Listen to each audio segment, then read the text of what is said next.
Hello friends, स्वागत है आज के इस नए वीडियो में। आज के वीडियो में हम लोग बात करने वाले हैं झारखंड पुलिस के जीके के बारे में। ठीक है, हिंदी व्याकरण का जीके हम लोग इस वीडियो में देखेंगे और टॉप 150 प्लस एमसीक्यू आज के वीडियो में हम लोग देखने वाले हैं। ठीक है, वो भी वीवीआई होगा और इम्पॉर्टेंट होगा। तो चलिए वीडियो की शुरुआत करते हैं हम लोग। और शुरू करने से पहले मैं आपको जो है झारखंड पुलिस के हिंदी व्याकरण का सिलेबस दिखाना चाहूँगा कि कहाँ कहाँ से प्रश्न आता है।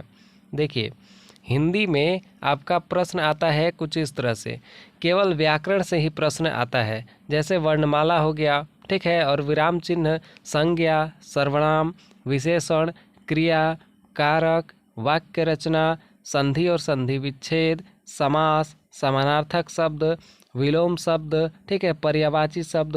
तो इन सभी से ही आपका प्रश्न आता है एमसीक्यू। ठीक है, टोटल 50 प्रश्न आता है। कितना? 50 प्रश्न आता है हिंदी से, और एक प्रश्न 3 नंबर का होता है। तो टोटल 150 नंबर का प्रश्न आता है। ठीक है, टोटल 150 नंबर का प्रश्न आता है। तो वीडियो आपके लिए बहुत ही ज़्यादा इम्पोर्टेंट होने वाला है यह, और लास्ट तक ज़रूर देखिएगा। ठीक है, और वीडियो में बने रहिएगा और सभी क्वेश्चन को ध्यान से देखिएगा, और अगर हो सके तो नोट करते जाइएगा। चलिए हम लोग शुरू करते हैं, और शुरू करने से पहले वीडियो को एक लाइक ज़रूर कर लीजिए। चलिए, पहला प्रश्न, त वर्ग का उच्चारण स्थान है। त वर्ग का उच्चारण स्थान है। त वर्ग जो है हम लोग त, थ, द, ध, ये सभी कहाँ से बोलते हैं? तो ये सभी दंत से बोलते हैं। ठीक है, तो सही उत्तर होगा दंत। ठीक है, त वर्ग का उच्चारण स्थान दंत है। प वर्ग का उच्चारण स्थान क्या है? तो प, फ, ब, भ, ये सभी हम लोग कहाँ से बोलते हैं? तो ओष्ठ से बोलते हैं। ठीक है, ओठ से। तो इसका उच्चारण स्थान हो जाएगा ओष्ठ। ठीक है, ओष्ठ। इसी तरह का प्रश्न आता है, च वर्ग का उच्चारण स्थान है। च वर्ग का उच्चारण स्थान क्या है? तो सही उत्तर हो जाएगा तालु। ठीक है, सही उत्तर होगा तालु। आगे बढ़ते हैं। वर्णों के समूह को क्या कहते हैं? वर्णों के समूह को वर्णमाला कहा जाता है। ठीक है, वर्णमाला। छ, त्र, ज्ञ, ये तीनों कौन सा व्यंजन है? तो सही उत्तर हो जाएगा संयुक्त व्यंजन। ठीक है, संयुक्त व्यंजन। पुस्तक कौन सा शब्द है? पुस्तक कौन सा शब्द है? तो सही उत्तर होगा तत्सम। ठीक है, तत्सम। अब देखिए, तत्सम और तद्भव ये होता क्या है? दो वर्ड है। ठीक है, और ये दो वर्ड और है, तो चारों का मतलब मैं आपको बता देता हूँ। देखिए, तत्सम का मतलब होता है कि जो वर्ड संस्कृत से लिया गया है, ठीक है, जो भी शब्द संस्कृत से लिया गया है उसको कहेंगे तत्सम। और जो शब्द हिंदी से लिया गया है, ठीक है, जो शब्द हिंदी का है, मुख्य रूप से हिंदी भाषा का ही है, तो उसको कहेंगे तद्भव। ठीक है, और देशज, तो देखिए, जो हमारे देश का शब्द है उसको देशज, और जो दूसरे देशों से शब्द लिया गया है, ठीक है, ट्रांसलेट करके यहाँ पर यूज किया जा रहा है, तो उसको कहेंगे विदेशज। ठीक है, अब समझ गए। चलिए आगे बढ़ते हैं। आग कौन सा शब्द है? तो देखिए, आग जो है वो तद्भव शब्द है। ठीक है, क्योंकि आग हिंदी का शब्द है, और यहीं पर अगर अग्नि होता, तो अग्नि शब्द अगर होता तो अग्नि हो जाता तत्सम शब्द। ठीक है, तो आग जो है हिंदी का शब्द है, इसलिए तद्भव होगा। पृथ्वी कौन सा शब्द है? तो पृथ्वी जो है वो तत्सम शब्द होगा। ठीक है, तत्सम होगा। अगर धरती रहता तो तद्भव हो जाता। ठीक है, तो इसी तरह से दिमाग लगा करके उत्तर बताना है। अब टेबल कौन सा शब्द है? तो देख सकते हैं, टेबल इंग्लिश में क्या होता है? टेबल, तो ये क्या है? विदेशज शब्द है, क्योंकि इंग्लिश विदेश से आया है, इसलिए विदेशज शब्द हो जाएगा। चलिए आगे, नाक कौन सा शब्द है? 10वां प्रश्न, नाक कौन सा शब्द है? तो सही उत्तर हो जाएगा रूढ़। ठीक है, रूढ़। फूल कौन सा संज्ञा है? फूल कौन सा संज्ञा है? तो सही उत्तर हो जाएगा जातिवाचक। ठीक है, सही उत्तर होगा जातिवाचक संज्ञा। ईमानदारी कौन सा संज्ञा है? तो ईमानदारी क्या है? ईमानदारी एक भाव टाइप का है। ठीक है, तो भाववाचक संज्ञा हो जाएगा। लंबोदर कौन सा शब्द है? लंबोदर। ठीक है, तो लंबोदर जो है योग रूढ़ शब्द है। क्या है? योग रूढ़। अगर आपको व्याकरण सच में नहीं आता है, ठीक है, अगर आप पढ़े नहीं हैं तो कमेंट करके बताइए, मैं आपको व्याकरण का क्लास भी करवा दूंगा। ठीक है, जैसे संज्ञा, सर्वनाम, विशेषण, क्रिया। ठीक है, ये सभी मैं आपको करवा दूंगा इसी चैनल पर।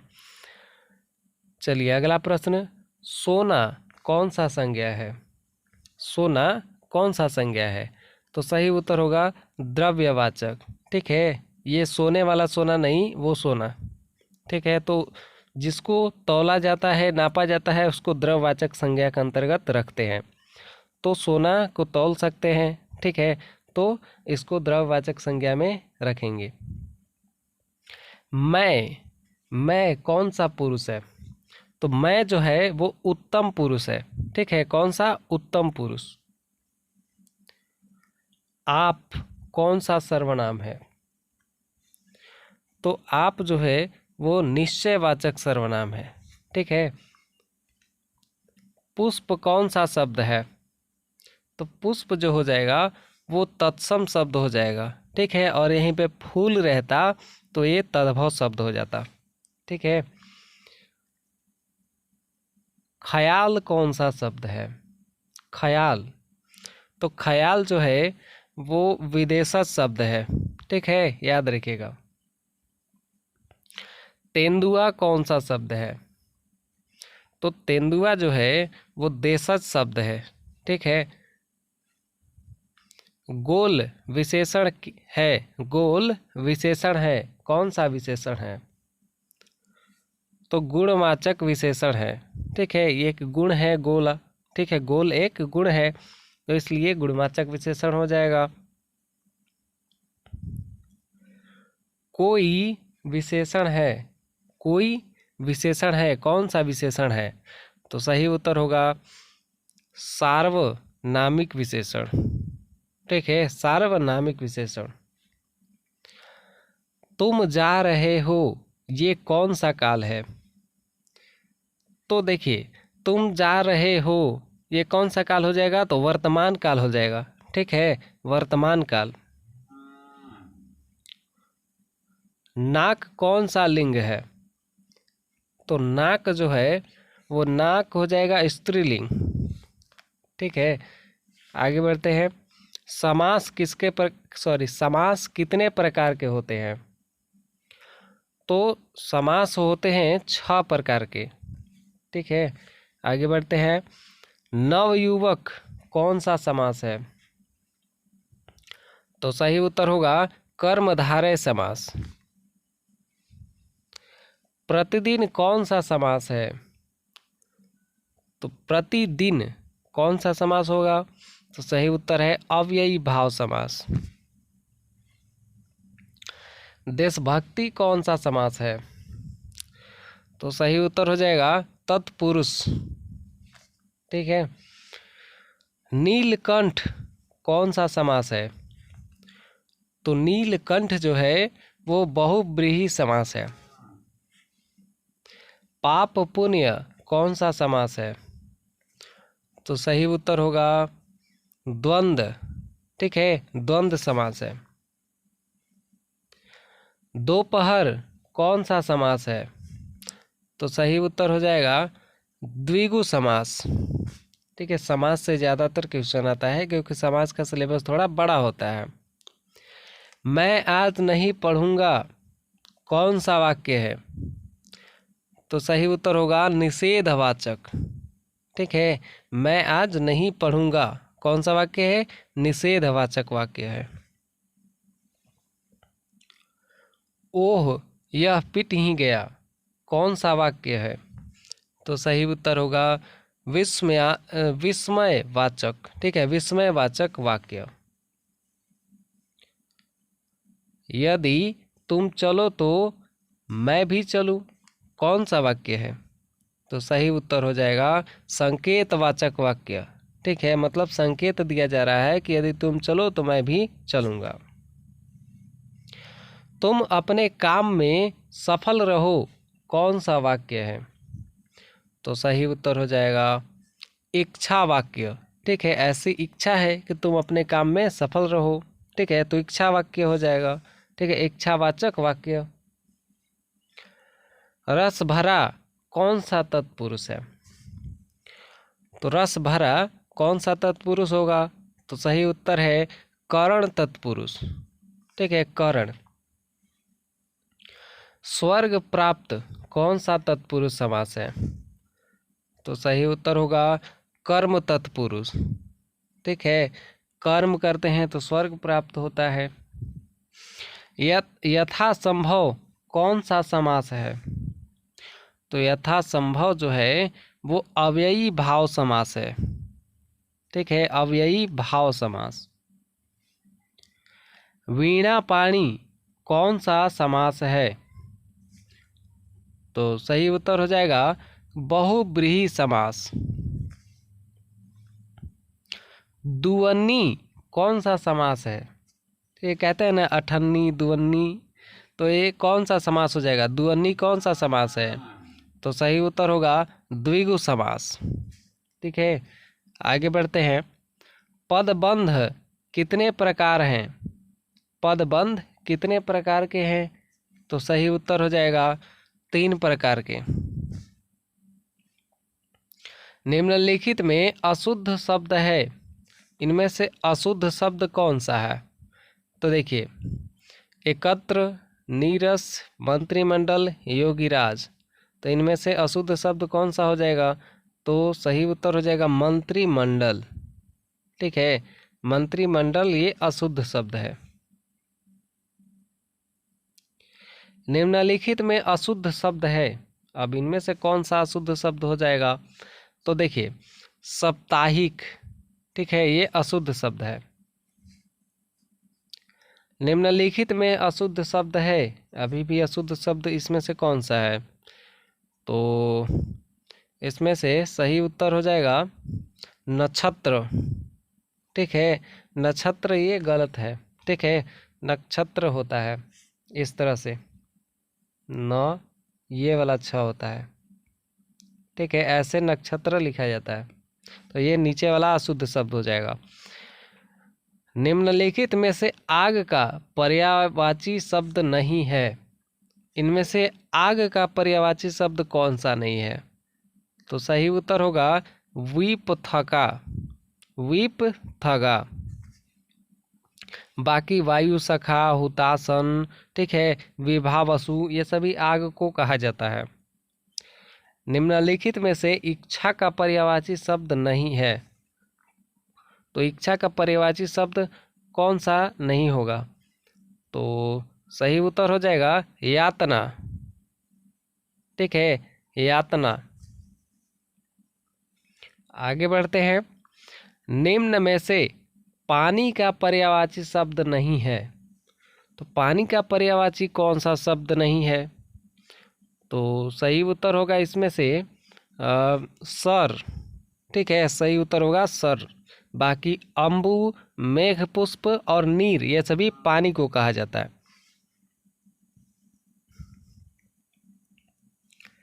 निम्नलिखित में से घर का पर्यायवाची शब्द नहीं है, घर का पर्यायवाची शब्द कौन सा नहीं है? तो देखिए, इसमें से नहीं हो जाएगा पावक। ठीक है, क्योंकि पावक आग का पर्यायवाची शब्द होता है। ठीक है, आग का, अग्नि, अनल, पावक, ठीक है, हुतासन, ये सभी आग का पर्यायवाची शब्द होता है। विशेषण कितने प्रकार के होते हैं? तो विशेषण जो है वो 4 प्रकार के होते हैं। ठीक है, सर्वनाम कितने प्रकार के होते हैं? तो सही उत्तर हो जाएगा 6 प्रकार के। उत्पत्ति की दृष्टि से शब्दों के कितने भेद हैं? तो उत्पत्ति के दृष्टि से शब्द के कितने भेद होते हैं? तो सही उत्तर होगा 4। ठीक है, सही उत्तर होगा 4। चलिए आगे बढ़ते हैं, और 50 प्रश्न पूरे हो चुके हैं, और आगे बढ़ने से पहले एक लाइक जरूर कर लीजिए। ठीक है, चलिए अगला प्रश्न, रचना की दृष्टि से शब्दों के कितने भेद हैं? तो रचना की दृष्टि से शब्दों के 3 भेद हैं। ठीक है, संज्ञा के कितने भेद हैं? तो संज्ञा कितने प्रकार के होते हैं? ठीक है, आप लोग जब ये निचले क्लास में होंगे, ठीक है, तब भी पढ़े होंगे। तो संज्ञा के भेद होते हैं 5। ठीक है, व्यक्तिवाचक, जातिवाचक, समूहवाचक, द्रव्यवाचक और भाववाचक। विकारी और अविकारी शब्दों के कितने भेद हैं? विकारी और अविकारी शब्दों के कितने भेद हैं? तो सही उत्तर होगा 8। आगे बढ़ते हैं, इनमें से कौन सा शब्द संज्ञा से बना हुआ विशेषण है? तो सही उत्तर हो जाएगा कुलीन। ठीक है, कुलीन। यथा समय कौन सा समास है? तो यथा समय जो है वो अव्ययी भाव समास है। ठीक है, प्रत्येक कौन सा समास है? तो प्रत्येक जो हो जाएगा वो अव्ययी भाव समास हो जाएगा। ठीक है, अव्ययी भाव। तिरंगा, तिरंगा कौन सा समास है? तो सही उत्तर होगा बहुव्रीहि समास। ठीक है, कवि का स्त्रीलिंग रूप क्या है? ठीक है, कवि का स्त्रीलिंग रूप क्या होता है? तो सही उत्तर होगा कवयित्री। ठीक है, सही उत्तर कवयित्री। सूर्य का स्त्रीलिंग रूप क्या है? तो सूर्य का स्त्रीलिंग रूप होता है सूर्या। ठीक है, आगे बढ़ते हैं, पेड़ से फल गिरा इस वाक्य में से किस कारक की विभक्ति है? तो पेड़ से फल गिरा इस वाक्य में कौन सा कारक हो जाएगा? तो सही उत्तर है आपादान कारक। ठीक है, आगे बढ़ते हैं, वह कुल्हाड़ी से वृक्ष काटता है इस वाक्य में से किस कारक की विभक्ति है? तो सही उत्तर होगा करण। ठीक है, करण कारक है यहाँ पे। माँ ने बच्चे को सुलाया इस वाक्य में को किस किस कारक की विभक्ति है? ठीक है, यहाँ पे आपको को दिख रहा है। ठीक है, तो ये को जो है किस कारक की विभक्ति है? तो इसमें से सही उत्तर होगा कर्म। ठीक है, सही उत्तर होगा कर्म।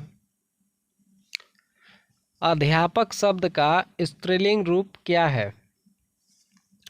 तो अध्यापक का स्त्रीलिंग रूप क्या होता है? तो अध्यापिका होता है। ठीक है, ये तो आपको पता ही होगा। नायक का स्त्रीलिंग रूप क्या है? ठीक है, तो इसमें से कौन सा सही होगा? इसमें से कौन सा सही है? आप इसका उत्तर कमेंट में बताइएगा। ठीक है, बहुत ही इजी क्वेश्चन है, आपको पता होगा। ठीक है, तो इसका उत्तर आप लोग कमेंट में बताइएगा। चलिए आगे बढ़ते हैं, महाशय शब्द का स्त्रीलिंग रूप क्या है? तो सही उत्तर होगा महाशया। नेता शब्द का स्त्रीलिंग रूप क्या है? तो नेता का स्त्रीलिंग रूप क्या होता है? तो सही उत्तर हो जाएगा नेत्री। ठीक है, आगे बढ़ते हैं, दाता शब्द का स्त्रीलिंग रूप क्या है? दाता का स्त्रीलिंग क्या होता है? तो दाता का हो जाएगा दात्री। ठीक है, दात्री।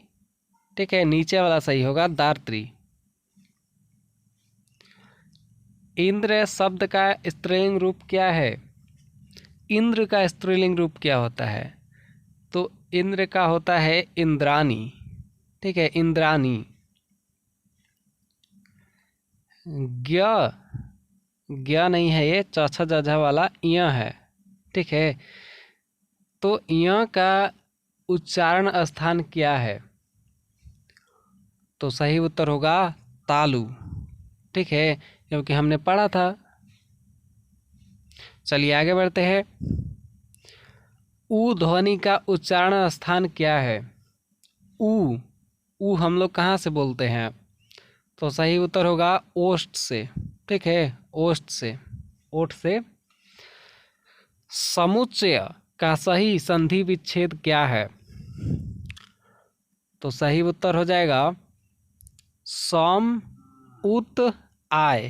ठीक है, सम प्लस उत प्लस आय, इसको अगर जोड़ेंगे तो हो जाएगा समुच्चय।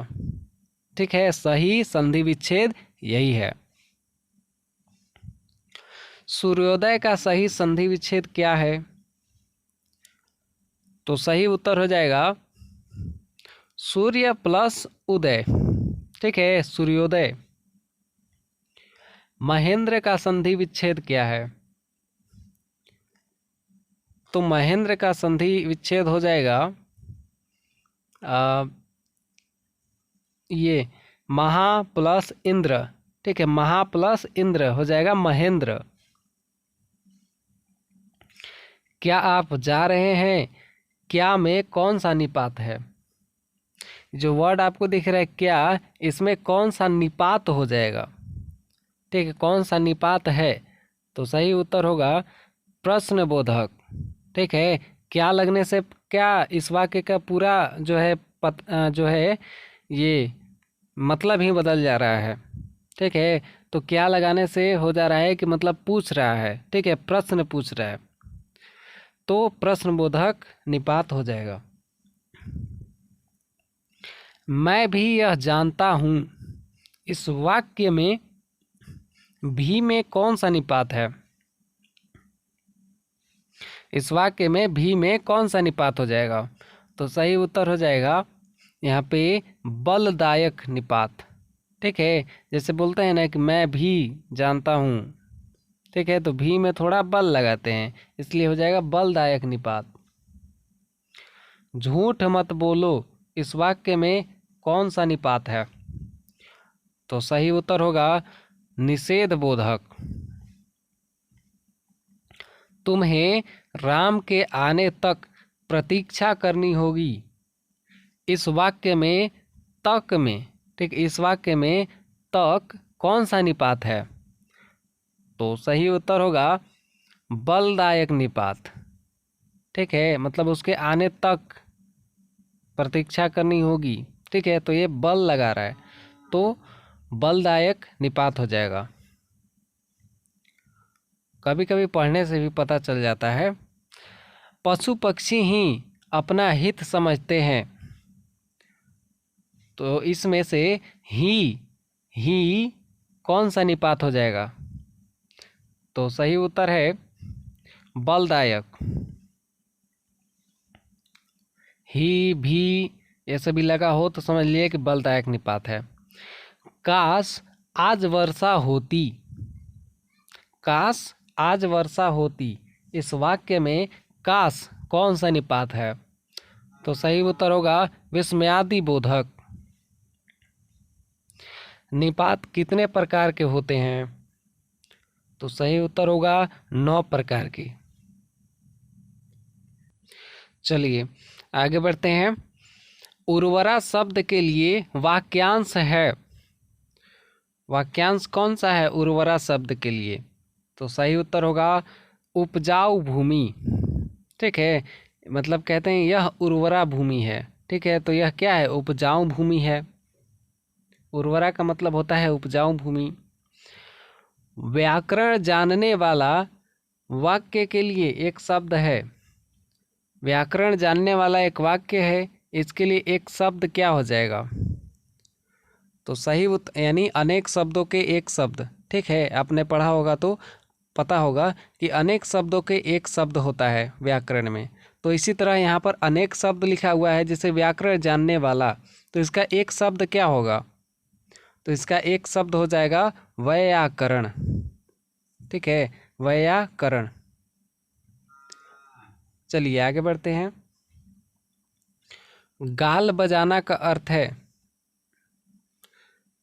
सही उत्तर हो जाएगा डिंग हाँकना।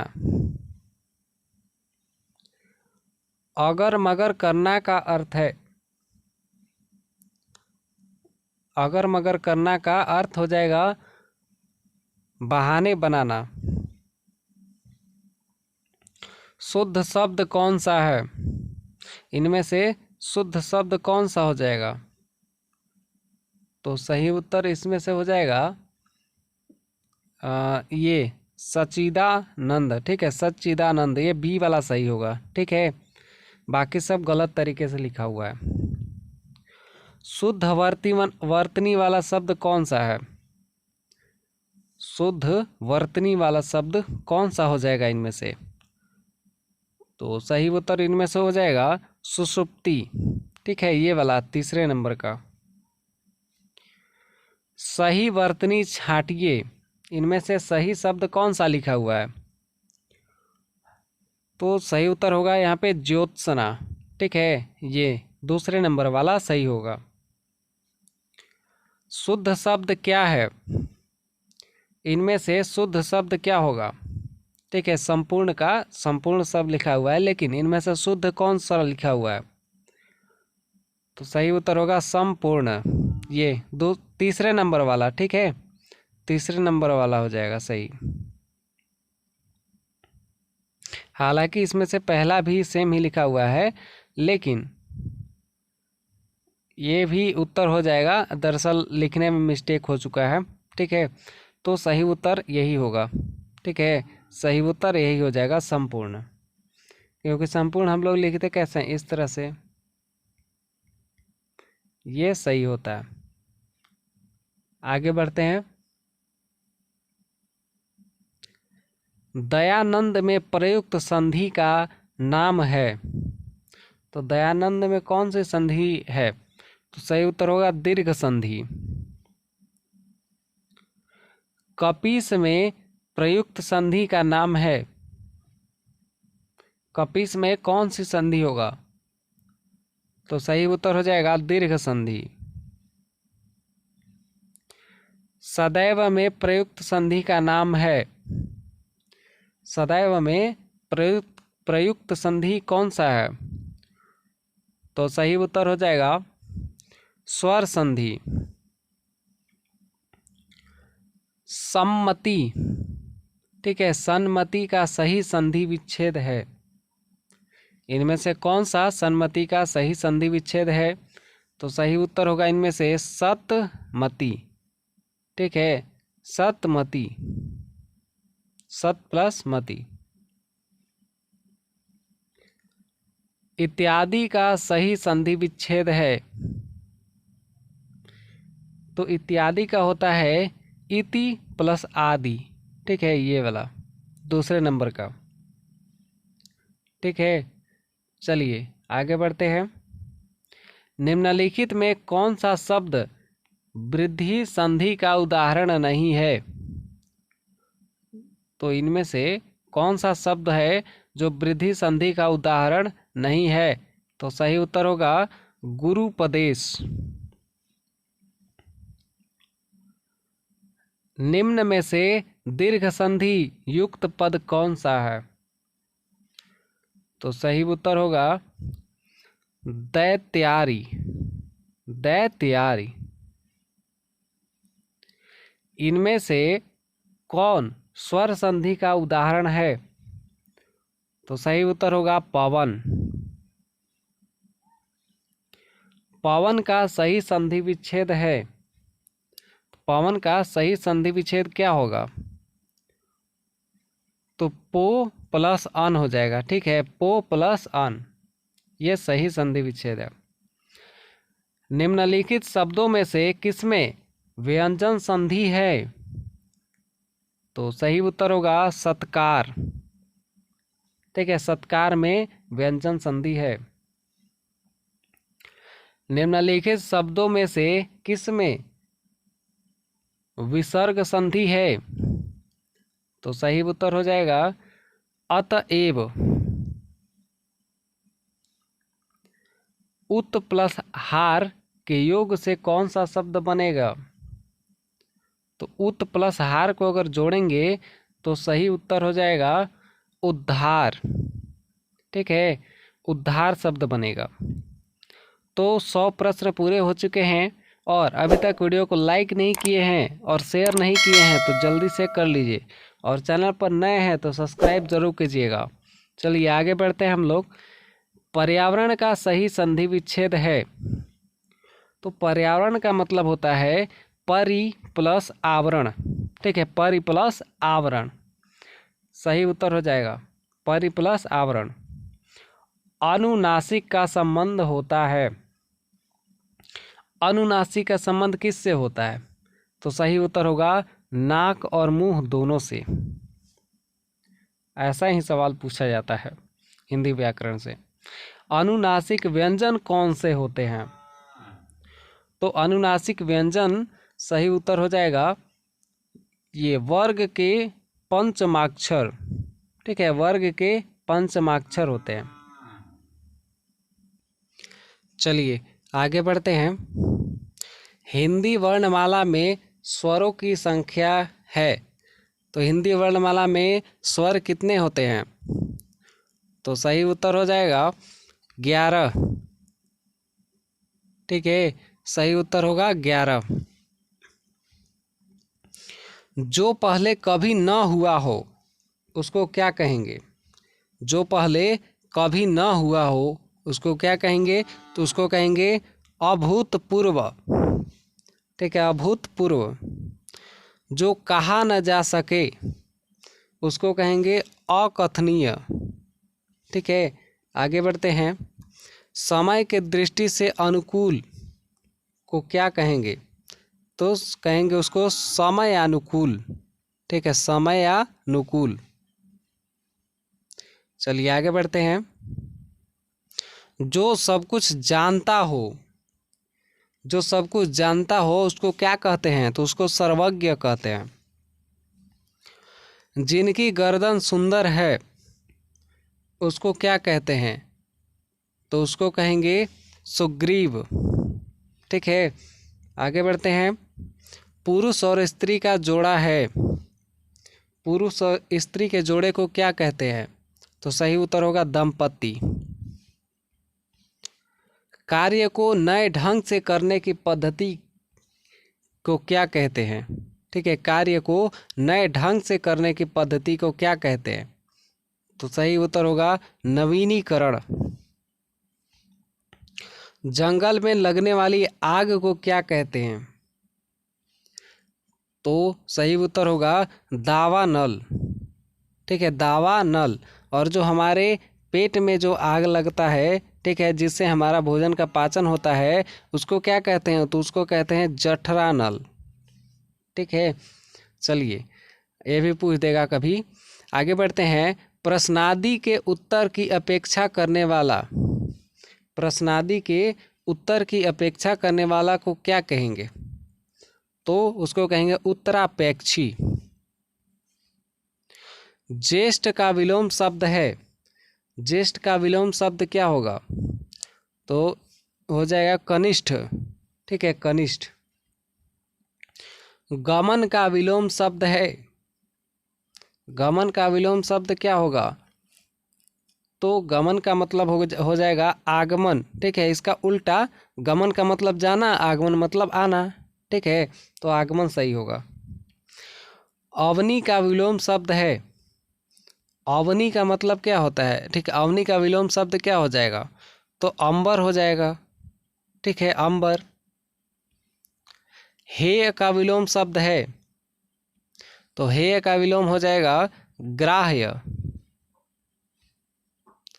श्री गणेश का विलोम शब्द है। तो श्री गणेश का विलोम शब्द क्या होगा? इतिश्री। चलिए आगे बढ़ते हैं। अथ का विलोम शब्द है।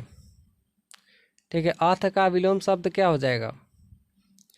तो अथ का विलोम हो जाएगा इति। ठीक है, अथ का विलोम इति होगा। अमीय का पर्यायवाची शब्द है। अमीय। तो अमीय का पर्यायवाची हो जाएगा सुधा। ठीक है, चलिए आगे बढ़ते हैं। पृथ्वी का पर्यायवाची शब्द है, पृथ्वी को क्या कहा जाता है? ठीक है, इसमें से पर्यायवाची शब्द क्या हो जाएगा पृथ्वी का? तो हो जाएगा इसमें से रत्नगर्भा। ठीक है, रत्नगर्भा पृथ्वी को ही कहा जाता है। भाषा शब्द संस्कृत के किस धातु से बना है? तो भाषा जो है संस्कृत के वो भास से बना है। ठीक है, भास धातु से। तरुण का विपरीतार्थक शब्द बताइए। तो तरुण का विपरीतार्थक शब्द हो जाएगा वृद्ध। ठीक है, वृद्ध। इनमें से कौन सी विपरीतार्थक शब्द पतझड़ का अर्थ है? तो सही उत्तर हो जाएगा बसंत। ठीक है, बसंत सही उत्तर हो जाएगा। गिरीश में कौन सा संधि है? गिरीश में कौन सा संधि हो जाएगा? तो सही उत्तर है दीर्घ संधि। निम्न में से अल्प प्राण वर्ण कौन से हैं? निम्न में से अल्प प्राण वर्ण कौन सा हो जाएगा? तो सही उत्तर हो जाएगा क ग। इनमें से कौन सी शब्द शुद्ध है? तो सही उत्तर होगा प्राण। ठीक है, प्राण शुद्ध शब्द है।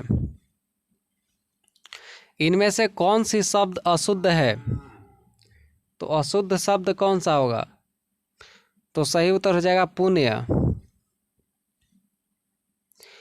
इनमें से कौन सी युग्म शब्द गलत है? तो इनमें से कौन सा युग्म जो है वो गलत होगा? तो सही उत्तर है निशान जो है निशान और चिन्ह। ठीक है, निशान और चिन्ह ये गलत है, क्योंकि निशान जो है इस तरह सा जो है नहीं लिखा जाता है। ठीक है, निशान और चिन्ह गलत होता है। संधि कितने प्रकार के होते हैं? संधि कितने प्रकार के होते हैं? तो सही उत्तर होगा 3 प्रकार के। ठीक है, दिए गए शब्दों में शुद्ध वर्तनी वाला शब्द कौन सा है? तो सही उत्तर होगा सुषुप्ति। ठीक है, ये रिपीट हो गया है। आगे बढ़ते हैं। दिए गए शब्दों में शुद्ध वर्तनी वाला शब्द कौन सा होगा? तो इसमें से सही उत्तर हो जाएगा स्रोत। सिरतोड़ में कौन सा समास है? तो सिरतोड़ में कौन सा समास है? तो सही उत्तर हो जाएगा कर्म तत्पुरुष। महात्मा में कौन सा समास है? तो सही उत्तर हो जाएगा कर्मधारय समास। ठीक है, कर्मधारय समास, क्योंकि कर्म करते हैं तो महात्मा का उपाधि मिलता है। ठीक है, इनमें से अलंकार के कौन सा भेद है? इनमें से अलंकार के कौन सा भेद है? तो इनमें से अलंकार का कौन सा भेद होगा? तो सही उत्तर हो जाएगा शब्दालंकार। अर्थालंकार के कितने भेद होते हैं? तो सही उत्तर हो जाएगा 12। ठीक है, इनमें से रस के कौन सा भेद है? तो सही उत्तर हो जाएगा करुण। स्थान के आधार पर बताइए कि मूर्धन्य व्यंजन कौन से हैं? तो मूर्धन्य व्यंजन इनमें से कौन सा हो जाएगा? तो सही उत्तर हो जाएगा ड और ढ। ठीक है, ड और ढ ये मूर्धा से बोला जाता है। निम्न में से अल्प प्राण वर्ण कौन से हैं? तो अल्प प्राण वर्ण कौन सा होगा? तो क और घ हो जाएगा। ठीक है, क और ग, क ग। ठीक है, हल्का से बोलते हैं इसको। निम्न में से नासिक के व्यंजन कौन सा है? तो नाक से कौन सा व्यंजन बोलते हैं इसमें से? तो सही उत्तर होगा य। ठीक है, य नाक से बोला जाता है। हिंदी वर्णमाला में अयोगवाह वर्ण कौन से हैं? तो सही उत्तर हो जाएगा अंग अ। ठीक है, अंग अ को अयोगवाह वर्ण कहा जाता है। आगे बढ़ते हैं। निम्न में से बताइए कि किस शब्द में द्वित्व व्यंजन है? तो द्वित्व व्यंजन इनमें से कौन सा हो जाएगा? तो सही उत्तर हो जाएगा दिल्ली। ठीक है, सही उत्तर होगा दिल्ली। निम्न में से कौन सा घोष वर्ण है? तो घोष वर्ण कौन सा हो जाएगा? तो सही उत्तर हो जाएगा म। कौन सा अमानक वर्ण है? तो सही उत्तर हो जाएगा भ। ठीक है, सही उत्तर होगा भ। हिंदी में मूलतः वर्णों की संख्या कितनी है? तो हिंदी में मूलतः वर्णों की संख्या कितनी हो जाती है, कितनी होती है? तो सही उत्तर होगा 52। ठीक है, 52। और स्वर की संख्या कितनी होती है? तो 11। श ध्वनि किसके अंतर्गत आती है? श ध्वनि जो है किसके अंतर्गत आती है? तो सही उत्तर हो जाएगा संयुक्त वर्ण के अंतर्गत। ठीक है, संयुक्त वर्ण श, त्र और ज्ञ। ज्ञ वर्ण किन वर्णों के संयोग से बना है? ज्ञ वर्ण किन वर्णों के संयोग से बना है? तो सही उत्तर हो जाएगा ज प्लस ज्ञ। ठीक है, ज प्लस य। ठीक है, य छ छ छ झ य। अघोष वर्ण कौन सा है? तो अघोष वर्ण हो जाएगा स। ठीक है, स। घ का उच्चारण स्थान कौन सा? तो घ कहाँ से बोला जाता है? ठीक है, उच्चारण स्थान क्या है उसका? तो सही उत्तर होगा कंठ। ठीक है, बोलते हैं घ। ठीक है, कहाँ से बोलते हैं? कंठ से। जिन शब्दों के अंत में अ आता है उन्हें क्या कहते हैं? जिन शब्दों के अंत में अ आता है उन्हें क्या कहा जाता है? तो उन्हें कहा जाता है अकारांत। ठीक है, उन्हें क्या कहा जाता है? अकारांत। तो मैंने आपको कहा था, ठीक है, 150वां प्रश्न पूरे हो चुके हैं और मैंने आपको कहा था कि इस वीडियो में 150 प्लस क्वेश्चन बताऊंगा। ठीक है, तो इसलिए मैंने आपके लिए 10 प्रश्न और यहाँ पे रखे हैं। तो अभी तक अगर आप वीडियो को लाइक नहीं किए हैं तो ज़रूर कर लीजिए। ठीक है, चलिए हम लोग आगे बढ़ते हैं। 10 प्रश्न और है। पुरोहित में उपसर्ग है। पुरोहित में उपसर्ग क्या हो जाएगा? पुरोहित शब्द में उपसर्ग क्या होगा? तो सही उत्तर हो जाएगा पुर। ठीक है, सही उत्तर होगा पुर। इसमें उपसर्ग पुर है, पुर। अवनत शब्द में प्रयुक्त उपसर्ग है।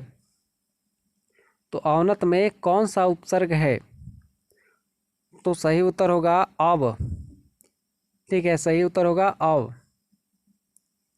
उपसर्ग किसे कहते हैं? जो पहले लगता है। ठीक है, जो शब्द में पहले लगा हुआ रहता है उसको उपसर्ग कहते हैं, और जो बाद में लगा हुआ रहता है, ठीक है, इधर लास्ट में, उसको प्रत्यय बोला जाता है। ठीक है, तो इसमें उपसर्ग अव होगा। सावधानी शब्द में प्रत्युक्त जो है पद प्रत्यय कौन सा है? ठीक है, यहाँ पे देखिए पूछ दिया कि सावधानी शब्द में प्रयुक्त प्रत्यय कौन सा है? तो सावधानी में जो होगा ई हो जाएगा। ठीक है, ई लास्ट में देख रहे हैं नी लगा हुआ है। ठीक है, सावधान में अगर आप लोग सावधान इस तरह से है और इसमें ई लगा दीजिए तो ये हो जाएगा सावधानी। ठीक है, तो इस शब्द में जो है प्रत्यय कौन सा होगा? तो ई हो जाएगा। ठीक है, ई। क्यों? क्योंकि ई लगने से पूरे शब्द का मतलब बदल जा रहा है। ठीक है, चलिए इनमें से कौन सा भाववाचक संज्ञा है? तो भाववाचक संज्ञा कौन सा होगा? तो सही उत्तर इसमें से हो जाएगा बचपन। ठीक है, बचपन। शिव का विशेषण क्या है? तो शिव का विशेषण हो जाएगा शैव। भूतकाल के कितने भेद हैं? तो भूतकाल के जो हैं 6 भेद होते हैं। ठीक है, हिंदी में 6 भेद होते हैं। और इंग्लिश में जो है पास्ट होते हैं, पास्ट टेंस, उसका कितना भेद होता है? तो 4 भेद होता है। ठीक है, तो और हिंदी में 6 भेद होते हैं। ठीक है, चलिए आगे बढ़ते हैं। इनमें से अपादान कारक की विभक्ति क्या है? इनमें से अपादान कारक की विभक्ति क्या हो जाएगा? तो सही उत्तर है यहाँ पे से। ठीक है, चलिए, यथार्थ में कौन सी संधि है? यथार्थ में कौन सी संधि है? तो सही उत्तर हो जाएगा दीर्घ संधि। निम्नलिखित में से तत्सम शब्द का चयन कीजिए। तो इनमें से तत्सम शब्द कौन सा होगा? तो वर्षा हो जाएगा। ठीक है, वर्षा। वर्षा जो है संस्कृत का शब्द है, और बारिश, बारिश हिंदी का शब्द है। ठीक है, तो वो तद्भव शब्द हो जाएगा बारिश, और वर्षा जो है वो तत्सम शब्द हो जाएगा। ठीक है, मतैक्य में कौन सी संधि है? मतैक्य, इसमें से कौन सी संधि होगा? ठीक है, अंतिम प्रश्न है। तो इसका जो है सही उत्तर हो जाएगा वृद्धि। ठीक है, सही उत्तर होगा वृद्धि। चलिए, आई होप कि आपको प्रश्न बहुत ही अच्छे लगे होंगे, और वीडियो में यहाँ तक बने रहने के लिए आपका बहुत बहुत धन्यवाद। अच्छे से तैयारी कीजिए, और मैं जितना भी क्वेश्चन बता रहा हूँ, ठीक है, तो टोटल 150 प्रश्न। ठीक है, 150 प्रश्न केवल पढ़ लेने से जो है आपका एग्ज़ाम के लिए काफ़ी नहीं होगा। ठीक है, क्योंकि 50 प्रश्न आएगा, तो अब 150 प्रश्न में से 50 प्रश्न ही आ जाए, ऐसा जो है संभव नहीं है। तो इसलिए आपको और भी प्रश्न पढ़ना होगा। ठीक है, तो हो सकता है कि इसका पार्ट 2 वीडियो भी मैं जो है बनाऊं। तो इसलिए आप लोग चैनल को सब्सक्राइब कर लीजिए। ठीक है, और कोई कन्फ्यूजन है तो कमेंट करके बताइए। ठीक है, मिलते हैं हम लोग अगले वीडियो में। तब तक के लिए धन्यवाद। जय हिंद।